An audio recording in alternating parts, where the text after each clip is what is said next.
I want to share some history about two African-American baseball players who hit for the cycle one day apart 97 years later. And this is history that I think is not shared often enough. And it's my pleasure to bring this kind of information to you. So if you're ready, let me get to work and give you this information. So the two players I'm talking about, first of all, they're both infielders. One of them is Abe Harrison, who played a shortstop for the Cuban Giants. And the other one is Tony Phillips, who not only plays second base, but he could play all over the diamond. I think he could have played catcher if he had been given a chance, but he played all the other positions. And so these are the two men I want to talk about. So let's go back to Abe Harrison, all right? So we got May 15th, 1889, and Harrison was playing shortstop for S.K. Govern's Cuban Giants, and they were members of the Middle State League. Now, they were playing against the Philadelphia Giants, who were also members of that Middle State League. So in that game, Abe Harrison came up and he had two singles, a double, a triple, and a home run. Now, if you know anything about baseball, and perhaps some of you who are listening do not, if you get one of those hits, a single, double, triple, or home run, just one of those hits, and all of them in one game, you've hit for what they call the cycle. All right, so that's what the cycle is, in case you didn't know. So it's a rare treat to see someone actually achieve that feat. You got to at least have 5 at-bats to even, or 4 at-bats to even get into that ball game, right? And you got to hit safely every time. So that was Abe Harrison. And to top it off, this guy scored 4 runs to help his team knock off the Philadelphia Giants in a very lopsided score, 19-1, right?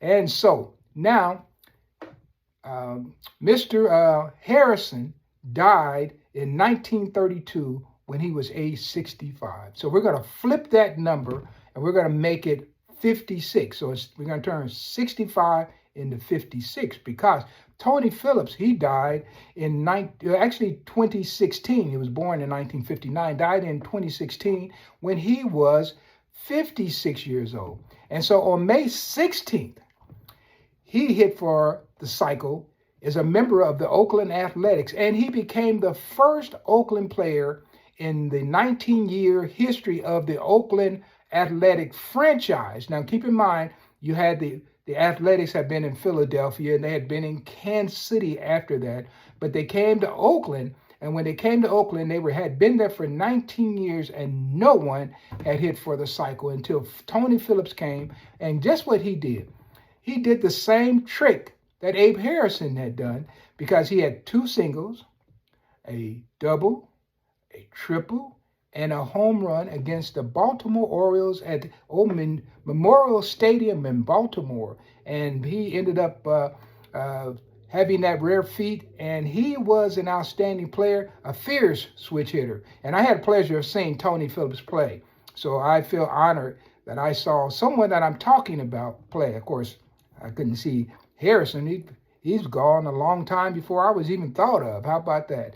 So, and if you want to know something interesting about Phillips, this guy was a tremendous athlete, and we lost him all too soon, 2016. But I can tell you this.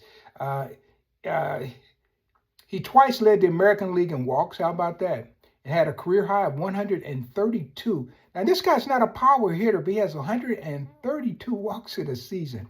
And he actually, if you take his total of hits and walks and you combine them, he had more times on base with just those 2 statistics there, hits and walks, than 75 different Hall of Famers. And that list includes people like Johnny Bench, Joe DiMaggio, and even Duke Snider. How about that? So Tony Phillips. So here's a little history that you don't typically get anywhere, but this is the reason why you want to subscribe to my station, because we're bringing it, man. We're bringing history like you will never find on any other place unless they're copying this place, right? So this is Phil Dix. I've been a baseball historian I'm in my 46th year, so I've got 45 years under my belt. And I'm still out here talking about history and the baseball history that makes this game so wonderful and unique. So by all means, go and find my my webpage. You can find my webpage. You can find my books.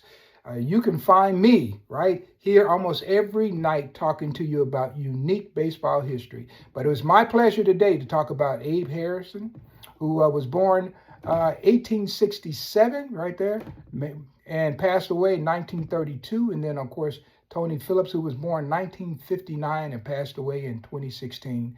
And I guarantee you, nobody is connecting those two names together today. Bye.